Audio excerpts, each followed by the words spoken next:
Are you tired of spending your entire night studying just to still get a bad grade on your test and in the end have no time to work on yourself or your self-improvement journey? Me too. So this is how I get 6 hours worth of studying in 30 minutes using the ideas of auto-suggestion. So get ready to take notes, and while you get your notebook, let me introduce myself. My name is Jillian, and just around 3 years ago, I was a bullied skinny kid that had nothing going for himself in life. I was basically the definition of a degenerate, and that's when I found out what self-improvement was, and I decided to change my life around to who I am today. And that's why I created this channel, so I can help teens in the same situation as I was get on self-improvement and become the best versions of themselves. So if that sounds like something you're interested in, feel free to subscribe and join us. So there's two principles I want to go over in today's video, and the first one is the idea of attraction. There's a common quote that people use for attraction, and it is, instead of chasing butterflies, build a beautiful garden and the butterflies will come to you. And the same thing weirdly works for studying. A lot of people believe that for studying you need to spend quantity. You need to spend 6 hours pulling an all-nighter studying. But this is wrong. And to explain that, I actually have to go over two scenarios. One guy spent 30 minutes studying while the other guy spent 7 hours. You know what the difference is? This guy's on self-improvement. He spent the rest of the time exercising, getting 9 hours of sleep, and eating well. While this guy's on a horrible diet, he wasn't able to exercise and he got 3 hours of sleep because instead he spent the time studying. On the day of the test, who do you think's brain is going to be at full capacity? The guy with 3 hours of sleep and a horrible diet, or the guy who's exercising, eating well, and sleeping well? The guy who's on self-improvement. And the reason for this is because your brain is going to actually be functional. Every single word that you memorize studying is going to actually still be in your head on the test, except of your mind being cluttered with a bunch of crap. That's why they get bad grades. Instead, spend that time making sure that before the test, you're sleeping well, you're at full capacity, you ate well, and your brain is functional. You can actually memorize things and it's not cluttered with a bunch of crap.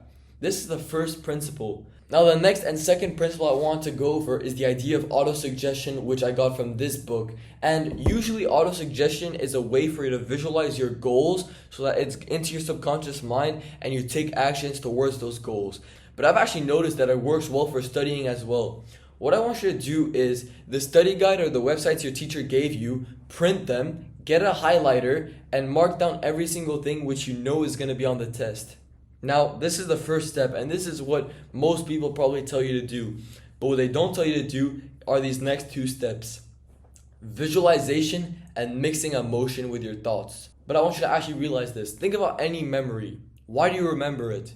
The reason you remember it is because it's mixed with emotion. If you think about it, the only memories that you keep are the ones that are mixed with emotion, the ones that are mixed with anger, with sadness, with happiness, fear, jealousy.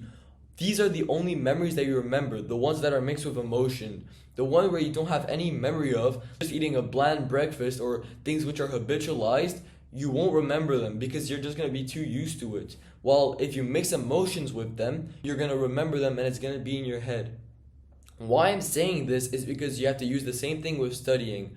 While you're studying, make sure that you know to mix emotion with it.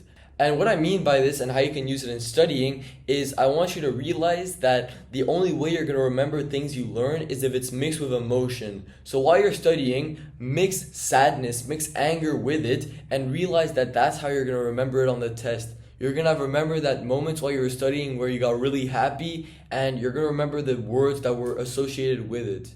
And this actually works in two parts, and the second one is visualization. What I want you to do is, and this is probably the first time you're going to hear this, when you're studying, every single time you read a definition, an equation, anything like that, I want you to close your eyes and visualize you seeing that question on the test and you answering it. Visualize the definition that it's asking for and then you writing it down. And imagine you being happy that you know the answer. You being content that your studying was worth it, that you got the test done. Just visualize that every single time. Visualize you putting the right answer in, and every single time when you get to the actual test, you're going to have just remembered exactly what you visualized. This is such a powerful tool, and I want you to truly try it for yourself. Now, the last thing I want to go over before I let you go for today is the idea of faith. You have to realize that the only way you're going to succeed in your test is if you have faith. There was once I had a history test and I did not study at all. I didn't know anything that was going to be on the test, but all I remember was vividly what we learned in class. But you know what I did? I was confident. I knew I was going to get a good grade on this test. I didn't study for a minute, but I just thought I will get a good grade on this test. I knew it. I knew in my head, I convinced myself I will get a good grade on this test. And I didn't study for 1 minute, but you know what? I still got an A on that test. I literally got an A just because I had faith and I knew I was gonna get it. A lot of people believe that they're gonna automatically fail a test and they're setting themselves up for failure. So don't make that mistake. Now that you've got all this free time because you're not wasting it studying, make sure you're using it on the right things. Don't scroll, don't play video games. Make sure you're using it to journal, meditate, read, exercise, and make and become the best version of yourself. Thank you for watching, and I hope you have a great day.